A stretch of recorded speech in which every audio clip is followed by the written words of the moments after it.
Hey, hello. Balik lagi di channel Spoiler Moon dan kita akan lanjutkan lagi kisah hidup Fang Yuan. Part kemarin memiliki banyak cerita yang saling berhubungan satu dengan yang lain.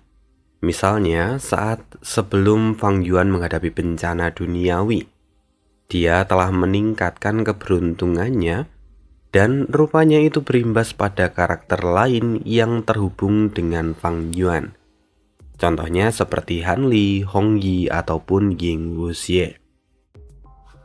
Kemudian, setelah Fang Yuan menyelesaikan bencana duniawinya, Fang Yuan lalu keluar dan rupanya bertemu dengan Judu, karakter yang tidak sederhana tentunya.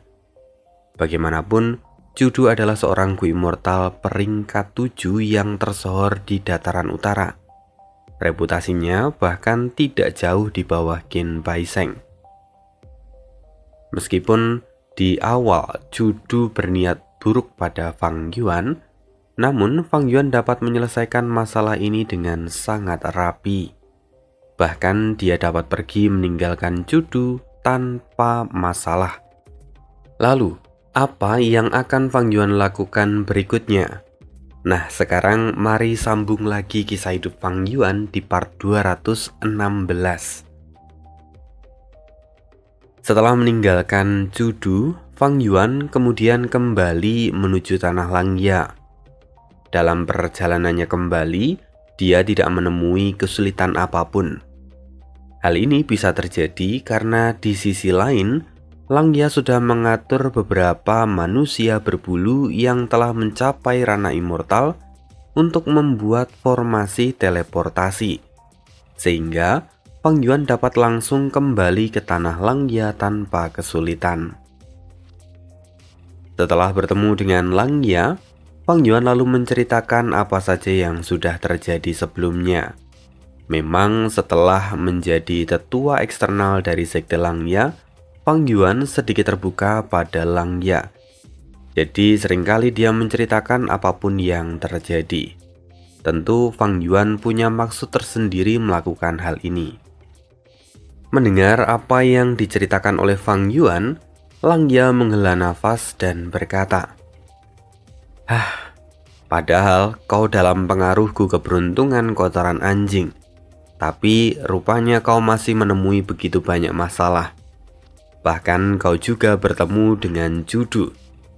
Hal ini sungguh di luar akal sehat. Apakah mungkin ada yang sedang berencana untuk melawanmu? Fang Yuan pun mengerutkan kening. Sebenarnya dia sudah lama memikirkan apa yang Langya katakan hari ini. Namun seharusnya tidak banyak musuh yang saat ini menargetkan dia.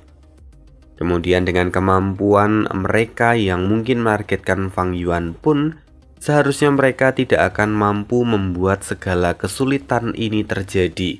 Apalagi sampai menggerakkan Judu yang adalah seorang kultivator tunggal. Fang Yuan pun berpikir keras, tapi dia tidak menemukan jawaban yang memuaskan. Pada akhirnya, dia selalu menyerah dengan pertanyaan ini. Dengan pengaruh dari keberuntungan kotoran anjing, seharusnya bencana duniawiku telah mengalami penurunan. Lantas sekuat apa kekuatan dari bencana duniawi pertamaku kalau aku tidak menggunakan keberuntungan kotoran anjing? Memikirkan itu tiba-tiba Fang Yuan merasakan merinding di seluruh tubuhnya. Sementara Langya tampak menghela nafas panjang. Tampak kekhawatiran kini terlukiskan di wajah Langya. Langya berkata, namun mungkin tidak ada orang yang sedang berkomplot untuk melawan. Mungkin mereka sedang melawan Sekte Langya. Lagi pula tanah ini sudah mengalami penyerangan beberapa kali. Dan mungkin keberadaan tanah ini juga sudah terekspos. Karena sekarang kau adalah bagian dari Sekte Langya, maka kau mungkin menjadi target dari mereka. Kurasa ini alasan yang cukup kuat. Mendengar perkataan Langya, Fang Yuan tahu bahwa kemungkinan ini sejujurnya sangat kecil. Namun dia merasa tenang Karena kalau Langya berpikir seperti ini, maka posisinya akan cukup aman di mata Langya. Bahkan, Fang Yuan pun merasa senang karena Langya memiliki pemikiran seperti ini. Sayangnya, Langya kemudian berkata, "Namun jika kita menggunakan gu kebijaksanaan sebagai inti dari rumah gu, maka kita bisa menciptakan rumah gu yang aman untuk kita semua. Kita bisa menghindari segala deduksi yang mengincar nyawa kita." Mendengar itu, Fang Yuan tersenyum tanpa bicara. Dia akhirnya mengerti kenapa sebelumnya Langya menyalahkan sektenya sendiri. Rupanya Langya punya tujuan, yaitu untuk mempengaruhi Fang Yuan agar Fang Yuan mau bekerja sama dan menyerahkan gu kebijaksanaan peringkat 9.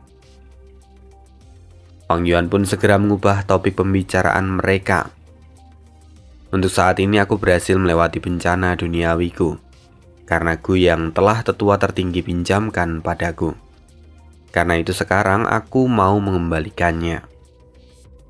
Setelah itu, sejumlah besar gu keluar dari apertur Fang Yuan menuju ke tanah terberkati Langya. Mendengar semua yang Fang Yuan katakan, Langya pun merasa bangga. Tentu saja, dengan bantuan dari mereka, bencana duniawi itu hanya seperti sepotong kue. Ini bukan masalah besar. Fang Yuan pun tersenyum. Selain itu, gerakan pembunuh yang kau pinjamkan padaku juga sangat efektif. Aku berhasil memancing infus makna dari yang mulia iblis liar. Walaupun pada akhirnya hal ini justru memancing judu. Tapi berkat semua itu aku mendapatkan banyak pengalaman yang bermakna. Mendengar itu Langya pun tampak puas. Dia mengangguk dan kemudian berkata, "Sekarang kau telah merasakan betapa luar biasanya gu dan juga gerakan pembunuh yang kumiliki. Jadi, apa kau masih tidak berniat untuk menjual Gunung Danghun ataupun gunung kebijaksanaanmu itu padaku?" Dalam transaksi sebelumnya, Fang Yuan memang tidak jadi menjual asetnya. Meskipun apa yang Langya tawarkan itu bukanlah warisan biasa. Semuanya sungguh sangat luar biasa. Namun meski warisan itu luar biasa, tapi tidak semua warisan sesuai atau cocok dengan yang dibutuhkan oleh Fang Yuan. Karena itu, pada transaksi sebelumnya, Fang Yuan memilih untuk tidak menjual asetnya. Tapi setelah Fang Yuan mengalami bencana duniawinya sebelumnya, Fang Yuan merasakan efek yang luar biasa dari gerakan pembunuh dan juga keberuntungan kotoran anjing. Jadi, saat ini Fang Yuan mulai memikirkan segalanya dengan lebih matang. Fang Yuan kemudian berkata, "Jadi apa tetua tertinggi sungguh-sungguh ingin menukarkan 3 warisan sejati itu dengan asetku? Ada banyak sekali gu immortal di dalam warisan itu. Apakah Sekte Langya tidak akan membutuhkan semuanya di masa depan?" Mendengar itu Langya mengerutkan keningnya. Bagaimanapun dia sebenarnya juga tidak ingin melepaskan semuanya. Tapi jika Langya tidak menawarkan mereka itu, maka nilai tawar yang akan diberikan jauh lebih rendah. Jadi, Langya pun tahu bahwa Fang Yuan tidak akan mau menjual asetnya kalau penawarannya terlalu rendah. Fang Yuan sendiri tahu apa yang ada di pikiran Langya saat ini. Jadi, dia kemudian bertanya, "Tetua tertinggi, karena kita berdua enggan melepaskan apa yang kita miliki, mengapa kita tidak mengambil apa yang kita butuhkan saja?" Mendengar itu, Langya mengangkat alisnya. "Oh, kau mengatakan sesuatu yang menarik. Coba jelaskan lebih detail padaku," kata Langya.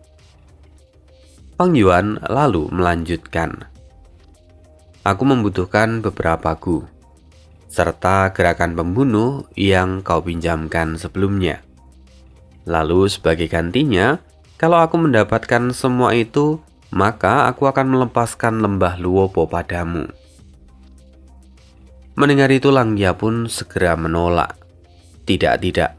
Semua yang kau minta adalah bagian terpenting di dalam ketiga warisan sejatiku. Dengan semua itu, kau hanya menawarnya dengan lembah Luopo. Jelas aku tidak bisa menerima itu," kata Langya. Fang Yuan pun tersenyum mendengar itu. Dia tahu bahwa Langya pasti akan menjawab seperti itu. Tapi Fang Yuan tidak menyerah dan terus mengajukan penawaran.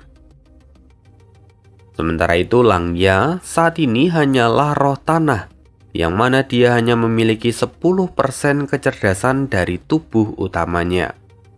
Tentunya Langya tidak terlalu bagus dalam hal negosiasi. Sementara Fang Yuan telah hidup selama 500 tahun sebagai pedagang. Maka dengan begitu, Fang Yuan dapat dengan mudah menemukan batas bawah yang bisa Langya berikan. Jadi pada akhirnya, dalam waktu yang tidak terlalu lama, Fang Yuan berhasil mencapai kesepakatan dengan Langya. Dalam kesepakatan itu, Fang Yuan secara resmi menjual lembah Luopo ke tanah Langya. Sementara dia akan mendapatkan 3 gu immortal, yaitu gu keberuntungan kotoran anjing, gu aset darah, dan gu batas gelap. Selain itu, Fang Yuan juga masih diizinkan untuk meminjam sejumlah besar gu fana ataupun gu immortal untuk menutupi kelemahannya. Dan yang lebih penting, Fang Yuan juga mendapatkan pinjaman gerakan pembunuh yang dapat memancing infus makna dan gerakan pembunuh gelombang pedang 3 lapis. Jadi Fang Yuan mendapatkan banyak pinjaman dalam satu waktu.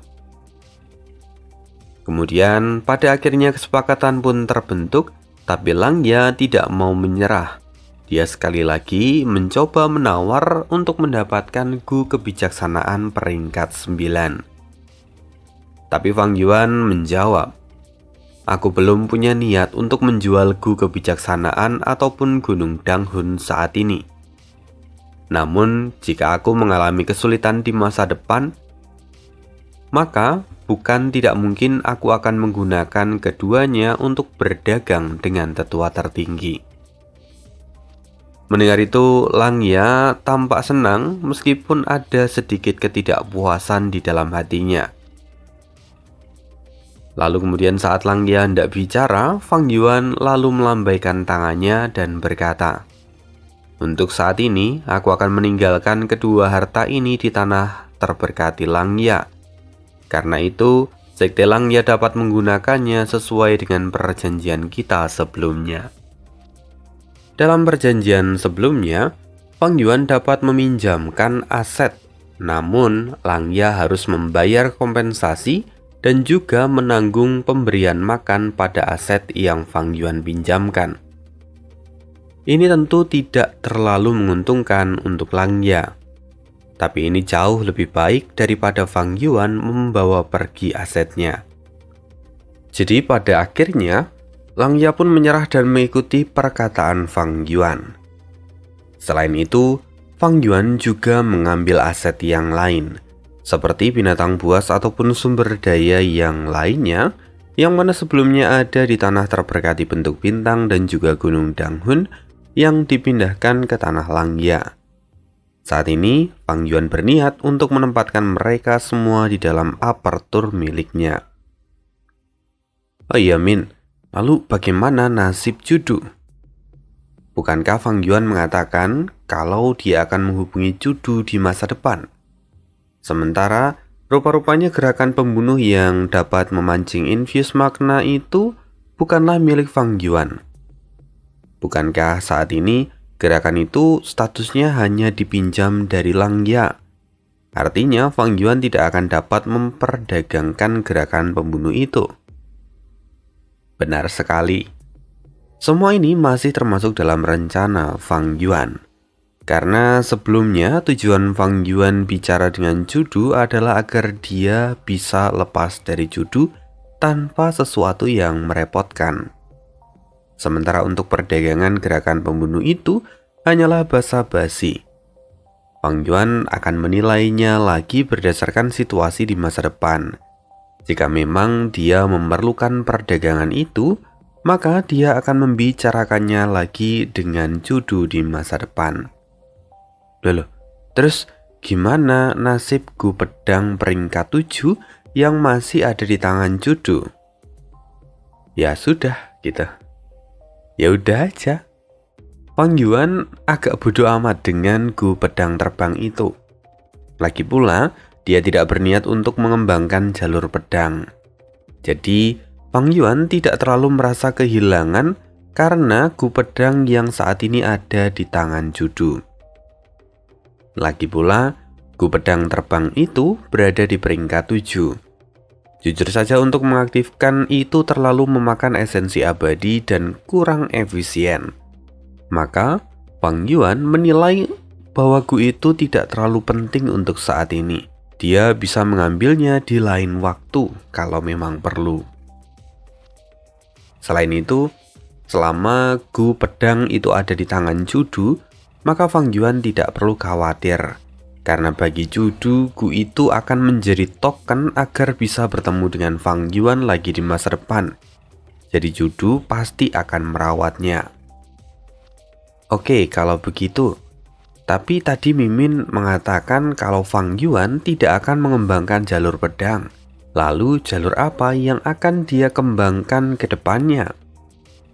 Nah, untuk pertanyaan ini dijawab oleh Fang Yuan di bagian ini. Dia mengatakan, Gu Pedang terbang tidak terlalu berguna untukku sekarang, karena aku akan mengembangkan jalur transformasi.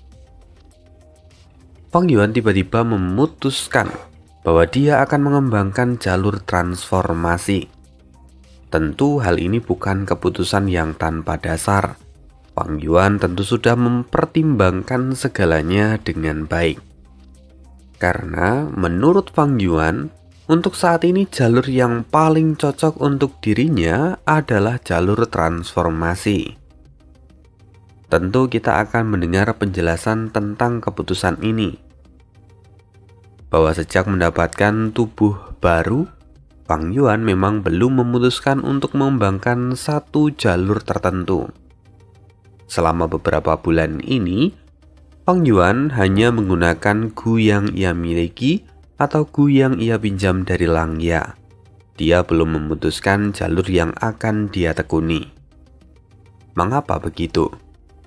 Karena Fang Yuan memiliki tanda Dao dari semua jalur yang ada di dunia. Selain itu, karena setiap tanda Dao tidak saling melemahkan, maka Fang Yuan bisa dengan bebas menggunakan jalur apapun. Karena sebelumnya, dia sedang dikejar oleh bencana duniawi yang semakin mendekat, maka Fang Yuan tidak khusus memilih satu jalur sebagai spesialisasinya. Lagi pula waktunya tidak akan cukup. Tapi saat ini bencana duniawi telah lewat. Maka Fang Yuan mengambil keputusan untuk mengembangkan satu jalur saja. Tapi Min, kalau Fang Yuan bisa mengembangkan banyak jalur sekaligus, lantas kenapa dia harus memfokuskan diri pada satu jalur saja? Alasannya tentu karena finansial. Mengembangkan seluruh jalur pada saat yang sama itu akan membuat perkembangan Fang Yuan terhambat. Karena itu, lebih baik fokus dulu pada satu jalur. Kemudian kalau waktunya tiba, dia bisa mengembangkan jalur kedua ataupun yang ketiga. Itulah rencana yang dimiliki oleh Fang Yuan saat ini. Min, tapi kenapa Fang Yuan memilih jalur transformasi? Nah, pertanyaan ini akan dijelaskan pada bab 1064, bab yang kita bahas ini. Jadi, pada kehidupan pertamanya di dunia Gu, Fang Yuan memilih jalur darah karena di masa itu jalur darah berkembang dengan cukup baik. Selain itu, dia juga bisa tumbuh dengan cepat dan menjadi kuat menggunakan jalur darah. Kemudian dengan jalur darah juga, Fang Yuan dapat terus tumbuh sambil bertarung. Jalur darah juga sangat minim persyaratan. Jadi menurut Fang Yuan, jalur darah adalah jalur terbaik yang bisa ia ambil ketika itu. Sementara setelah Fang Yuan pertama kali menggunakan Spring Autumn Jicanda alias terlahir kembali ke dunia Gu, maka di situ Fang Yuan kembali ke masa tenang, di mana jalur darah belum berkembang ketika itu. Lalu berbekalkan ingatannya, Fang Yuan juga memiliki pertemuan dengan warisan dari jalur kekuatan. Sehingga pada akhirnya Fang Yuan memilih jalur kekuatan ketimbang jalur darah setelah dia kembali ke masa lalu. Namun sebenarnya Fang Yuan sendiri tahu bahwa baik itu jalur darah ataupun jalur kekuatan, keduanya sama-sama memiliki kekurangan. Jalur darah memang memiliki prospek perkembangan yang sangat cepat. Namun di sisi lain, banyak orang yang membenci jalur darah. Bahkan para ahli dari jalan iblis pun secara alami memusuhi jalur darah. Jadi, kalau Fang Yuan melangkah ke jalur darah, maka dia akan menemui banyak musuh di mana-mana. Sementara untuk jalur kekuatan sendiri, memiliki kelemahan di mana dia akan mengalami penurunan kekuatan seiring bertambahnya tingkat kultivasi.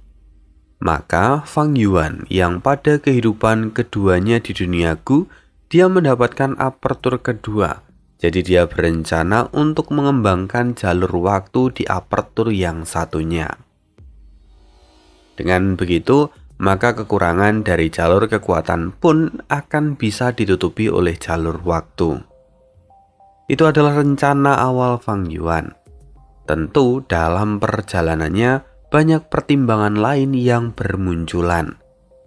Seperti salah satunya jalur kebijaksanaan, di mana dulu Fang Yuan mendapatkan warisan sejati dari jalur kebijaksanaan yang ditinggalkan oleh Dongfang Changfan. Tapi Fang Yuan tidak memilih untuk mengembangkan jalur kebijaksanaan, meski itu adalah warisan yang sejati. Kenapa? Alasannya cukup sederhana, di mana jalur kebijaksanaan kurang bagus untuk mode pertarungan. Jalur kebijaksanaan memiliki kekurangan dalam kekuatan ofensif. Padahal Fang Yuan sendiri tahu bahwa dirinya akan menjadi buronan. Setelah keterlibatannya dalam runtuhnya gedung 88 yang, Fang Yuan akan menjadi buronan di seluruh dunia. Dan hal ini tentu akan sangat merepotkan kalau dia tidak punya kekuatan untuk mempertahankan diri. Maka pada akhirnya Fang Yuan menyingkirkan jalur kebijaksanaan dari opsi yang akan ia kembangkan. Dan balik lagi, rencana Fang Yuan adalah mengembangkan jalur kekuatan di apertur keduanya, lalu jalur waktu di apertur pertamanya. Ini adalah rencana terbaik sebelum Fang Yuan mendapatkan tubuh dari Gu Janin berdaulat. Setelah memiliki tubuh dari janin berdaulat, Fang Yuan menemukan banyak kelebihan dari tubuh ini. Tubuh ini memiliki tanda Dao dari semua jalur yang ada di dunia. Selain itu, setiap tanda Dao itu juga tidak saling melemahkan. Sehingga jalur apapun yang Fang Yuan gunakan akan mengalami peningkatan secara signifikan. Kemudian, dengan segala pertimbangan dan penilaian, maka Fang Yuan memutuskan bahwa jalur transformasi adalah jalur yang dapat memberikan keuntungan terbesar pada tubuh Fang Yuan saat ini. Bahkan bisa dikatakan kalau sepanjang sejarah dunia Gu, Fang Yuan adalah orang kedua yang memiliki tingkat kecocokan tertinggi untuk mengembangkan jalur transformasi. Tentunya setelah Yang Mulia Iblis Liar yang ceroboh. Dengan jalur transformasi, Fang Yuan dapat mengubah penampilannya dan mengelabui orang-orang. Ini juga cocok dengan warisan dari Yang Mulia Iblis Surga Pencuri. Kemudian dengan jalur transformasi, Fang Yuan dapat mengubah tanda Dao di dalam tubuhnya menjadi tanda Dao yang sesuai dengan perubahan yang ia gunakan. Sehingga ketika dia mengaktifkan Gu atau menggunakan gerakan pembunuh, efeknya akan semakin diperkuat.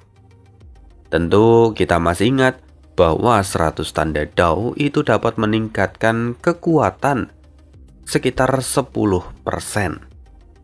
Atau 200 tanda Dao itu dapat meningkatkan sekitar 20% kekuatan dan seterusnya. Dan kalau Fang Yuan dapat mengubah tanda Dao yang ia miliki, maka tentunya efek amplifikasi atau peningkatan pada serangan yang ia keluarkan akan berlipat-lipat ganda. Selain itu, setelah mengalami bencana duniawi sebelumnya, Fang Yuan sendiri juga mendapatkan tanda Dao dari jalur transformasi.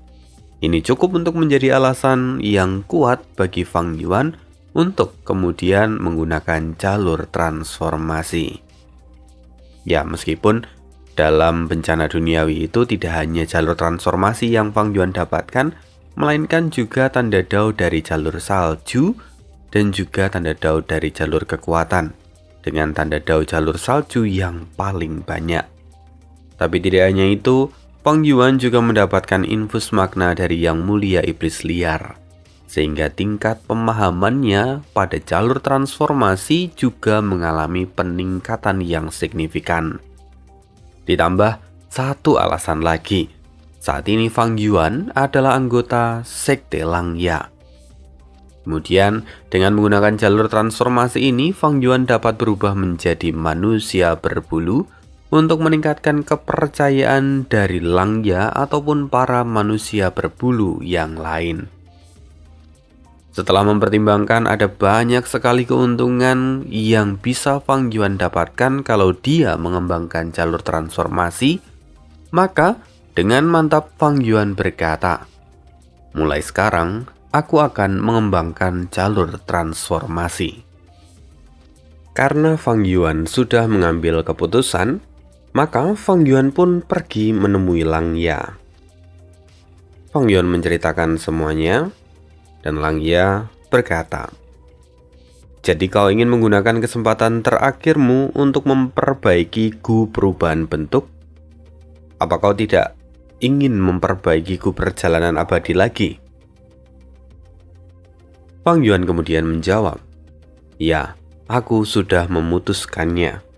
Aku akan mengembangkan jalur transformasi dan Gu perubahan bentuk adalah dasar dari jalur transformasi. Sementara Gu perjalanan abadi, aku akan menyerah untuknya sekarang." Ini adalah keputusan yang sangat logis. Lagi pula Fang Yuan juga tidak memiliki bahan terpenting, yaitu cahaya purbakala. Jadi sekalipun dia ingin memperbaiki Gu perjalanan abadi, dia tidak akan bisa melakukannya untuk saat ini. Belum lagi, di saat yang sama, Fang Yuan tahu bahwa Ying Wuxie pasti juga sedang berusaha untuk memperbaiki Gu perjalanan abadi. Dibandingkan mengambil taruhan yang begitu besar, lebih baik Fang Yuan melakukan yang terbaik untuk perkembangan kultivasinya ke depan. Langya pun mengangguk. "Aku mengerti. Jika memang itu permintaanmu, aku akan melakukannya. Tapi dalam penyempurnaan ini, aku membutuhkan partisipasimu. Kau adalah pemilik keberuntungan kotoran anjing. Aku memerlukan itu untuk meningkatkan peluang keberhasilan dalam penyempurnaan Gu ini. Karena itu, mulai hari ini, kau akan mulai berlatih teknik penyempurnaan dari manusia berbulu," kata Langya. Fang Yuan mengerti dan segera mengangguk. Lagi pula ini adalah kesempatan yang besar untuk Fang Yuan sendiri. Belajar teknik dari manusia berbulu langsung dari Langya yang dulunya adalah seorang Grandmaster hebat. Tentu ini adalah kesempatan yang tidak akan datang 2 kali. Ya, meskipun Langya cukup licik, karena untuk mempelajari teknik ini, Fang Yuan sendiri harus membayar dengan poin kontribusi. Tapi Fang Yuan tidak keberatan. Dia mulai berlatih di bawah bimbingan Langya. Sekarang Fang Yuan memiliki guru yang luar biasa. Saat dia ada pertanyaan, maka Langya akan langsung menjawabnya. Dan ini akan menjadi pengalaman yang sangat berharga. Di saat yang sama, saat ini rupanya Fang Zheng juga sedang mempelajari teknik penyempurnaan dari para manusia berbulu hitam di benua rambut hitam. Dia kini duduk di kamarnya. Lalu kehendak palsu Fang Yuan mulai bicara di dalam benaknya. Dalam kompetisi besok, musuh sangatlah kuat. Meski kau memiliki basis kultivasi peringkat 5, tapi kau sangat kekurangan gu saat ini. Kau juga adalah seorang manusia dan kau akan sangat dikucilkan di antara manusia berbulu. Maka kau hanya bisa menyempurnakan gu dengan tanganmu sendiri. Malam ini, kau harus mencoba memperbaiki gu peringkat 5, gu katak penelan sungai. Dengan begitu, maka kau bisa melawan metode jalur air dari musuhmu. Aku tahu. Bisakah kau diam? Bentak Fang Zheng dalam benaknya. Dia terlihat sangat kesal. Mendengar itu wasiat palsu, Fang Yuan pun diam. Saat ini ada 3 api dengan warna yang berbeda di tangan Fang Zheng. Fang Zheng sedang mencoba menggabungkan ketiganya. Namun sayang sekali pengalaman Fang Zheng sangatlah minim. Jadi bukannya menyatu, tapi api ketiga warna itu justru padam setelah digabungkan. Melihat ini, wasiat palsu Fang Yuan pun tertawa. Saudaraku yang bodoh, kau masih saja tidak berguna seperti biasanya. Padahal proses penyempurnaan gu baru dimulai, tapi kau sudah gagal. Benar-benar menyedihkan. Mendengar itu, ekspresi Fang Zheng menjadi sangat jelek. Tetapi apa yang Fang Yuan katakan itu memang benar. Jadi Fang Zheng bahkan tidak berani untuk menyanggahnya. Kemudian wasiat palsu Fang Yuan berkata lagi, menjadi tidak berguna itu tidak menjadi masalah. Semua orang dapat tumbuh menjadi jauh lebih kuat, bahkan kalau sebelumnya dia tidak berguna dan lemah.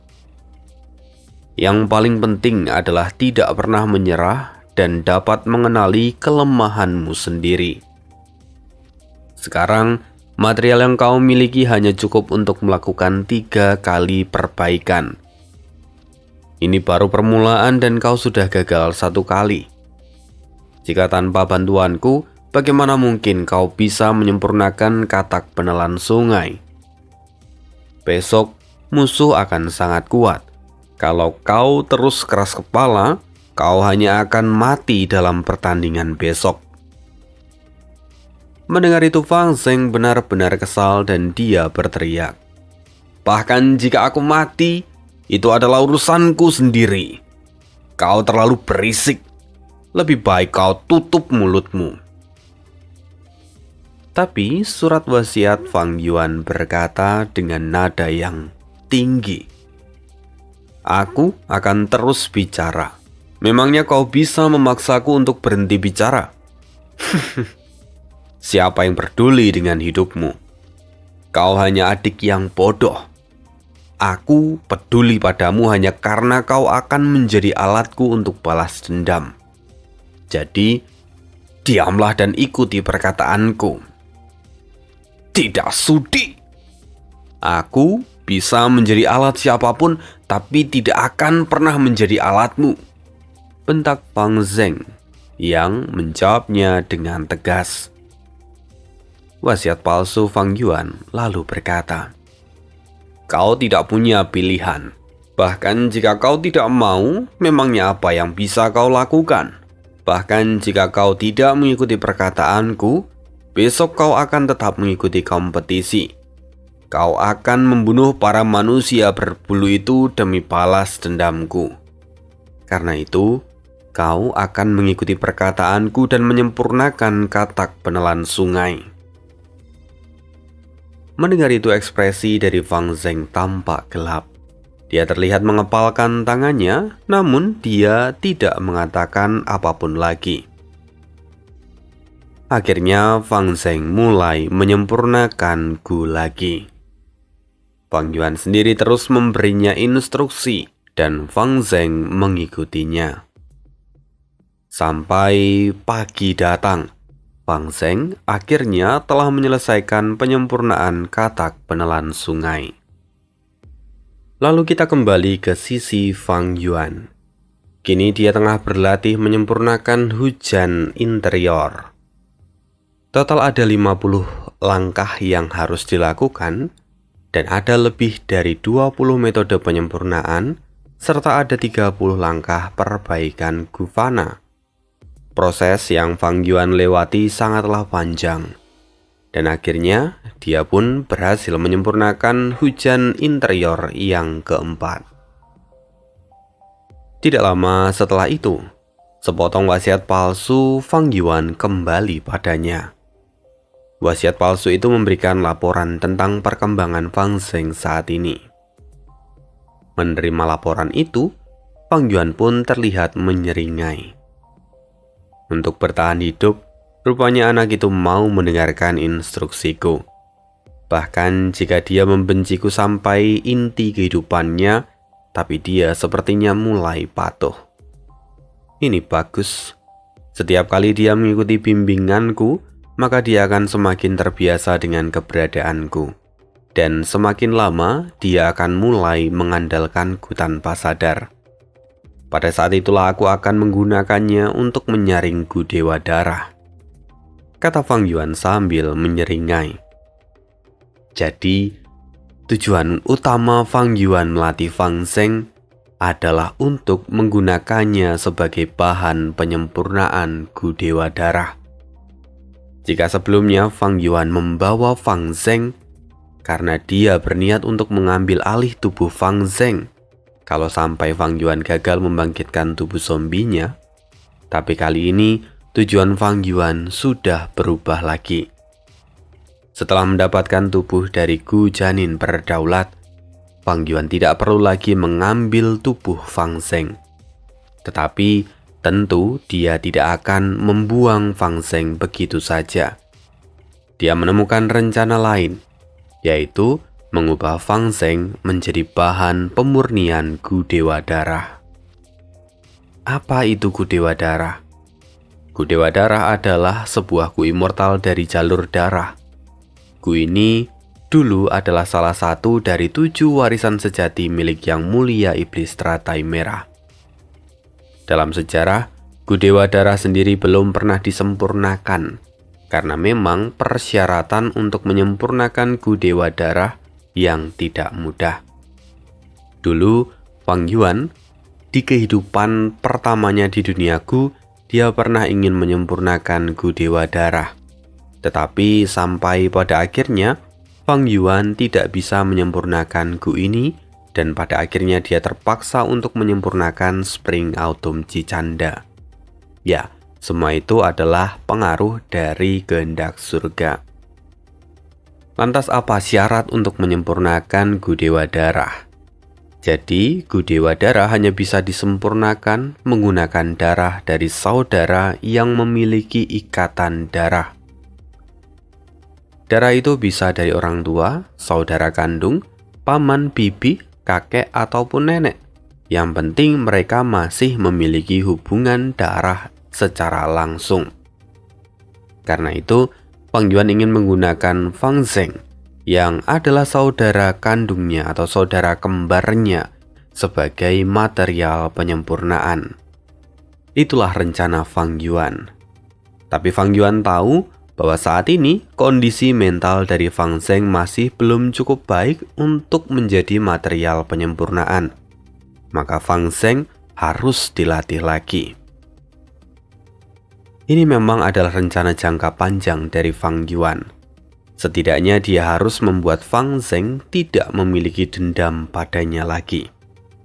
Karena jika Fang Yuan mengolah Fang Zheng pada saat dia masih memiliki dendam pada Fang Yuan, maka yang terjadi akan sama seperti yang dulu terjadi pada Dongfang Changfan. Jika kehendak Fang Zheng berbalik menyerangnya selama proses pemurnian itu, maka luka jiwa yang harus dia tanggung akan menjadi terlalu besar. Tentu itu akan menjadi resiko untuk Fang Yuan, dan Fang Yuan tidak akan mengambil resiko ini. Karena itu, Fang Yuan berniat untuk mendidik Fang Zheng secara perlahan. Sekarang, setelah Fang Yuan memahami kondisi dari Fang Zheng, Fang Yuan lalu kembali mengeluarkan Gu untuk menghasilkan wasiat palsu yang baru. Kemudian, wasiat palsu itu pun dikirim terbang ke arah Fang Zheng. Wasiat itu masuk lagi ke dalam benak Fang Zheng untuk mengisi kembali wasiat palsu yang sebelumnya telah dikonsumsi. Kira-kira begitulah Fang Yuan mengatur segalanya saat ini. Dan kemudian beberapa hari pun berlalu. Fang Yuan kini menjadi sangat terampil dalam memproses hujan interior.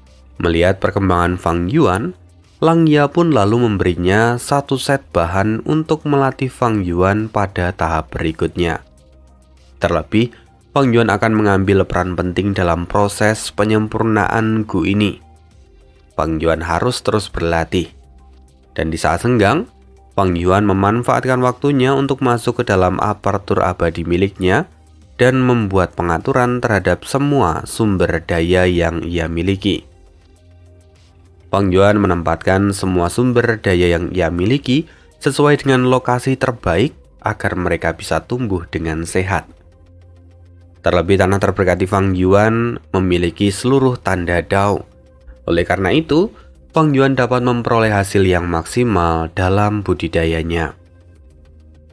Dengan bentuk tanah terberkati yang menyerupai kelima wilayah dan 9 surga, hal ini sangat memudahkan Fang Yuan untuk melakukan budidaya.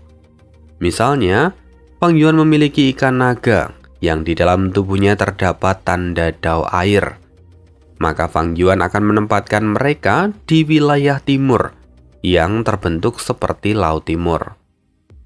Atau misalnya lagi laba-laba penyesalan, yang mana Fang Yuan menempatkan laba-laba penyesalan itu di sisi selatan, di mana tempat itu dipenuhi dengan tanda Dao dari jalur tanah dan juga jalur racun. Fang Yuan mengatur segalanya sehingga pertumbuhan mereka pun menjadi jauh lebih baik. Tambahan informasi, untuk mempermudah penyebutan dari apa yang ada di dalam tanah terberkati Fang Yuan melihat bahwa tempat ini mirip dengan kelima benua dan 9 surga. Jadi Fang Yuan menamai segalanya sesuai dengan 5 benua dan 9 surga dan hanya menambahkan kata kecil untuk menyebut mereka. Misalnya, di sisi selatan, Fang Yuan menyebut daerah itu menjadi perbatasan selatan kecil. Atau di sisi timur yang Fang Yuan sebut sebagai Laut Timur Kecil. Dan seterusnya tentunya. Ada benua tengah kecil, ada dataran utara kecil, ada gurun barat kecil, dan seterusnya. Itulah pengaturan dari Fang Yuan. Sementara dari seluruh tanah terberkati miliknya, hanya wilayah dataran utara kecil yang dengan sengaja Fang Yuan abaikan saat ini, karena tempat itu tandus dan tidak terlalu bisa dimanfaatkan. Selain itu, saat ini di wilayah dataran utara kecil terdapat para monster salju dari bencana duniawi pertamanya. Fang Yuan dengan sengaja membiarkan mereka semua berada di sana. Lagi pula, Fang Yuan sendiri belum memiliki cukup waktu untuk mengurus mereka. Ditambah lagi, para monster salju itu tidak memberikan infus makna, sehingga Fang Yuan pada akhirnya lebih memilih untuk mengabaikan para monster salju itu. Toh, para monster salju itu tidak memiliki kemampuan untuk menembus dinding apertur. Jadi Fang Yuan bahkan tidak khawatir pada mereka. Meskipun di antara mereka ada juga monster salju yang berada di tingkat binatang buas kuno terpencil atau setara dengan kekuatan Gu Immortal peringkat 7. Fang Yuan tidak ambil pusing karena menurut Fang Yuan mereka bukan ancaman. Jadi Fang Yuan saat ini lebih memilih untuk mengabaikan mereka. Begitulah kegiatan Fang Yuan saat ini. Terkadang dia juga pergi memanen sumber daya yang sudah ia dapatkan dan menjualnya di berbagai tempat yang sudah ia siapkan. Tentu saja selain itu Fang Yuan juga mempersiapkan diri untuk penyempurnaan Gu perubahan bentuk. Ya, itulah serba-serbi yang dilakukan Fang Yuan setiap hari. Dan di saat yang sama, saat ini Yinggu Xie sendiri juga tengah sibuk mengumpulkan bahan-bahan terakhir untuk menyempurnakan Gu perjalanan abadi. Saat ini situasinya cukup tenang, tapi tidak ada yang tahu apa yang akan terjadi berikutnya. Mungkinkah ini adalah ketenangan sebelum badai besar datang? Nah, mari kita tunggu lagi kisah hidup Fang Yuan di part berikutnya. Sekian untuk cerita hari ini, see you again di next video dan bye.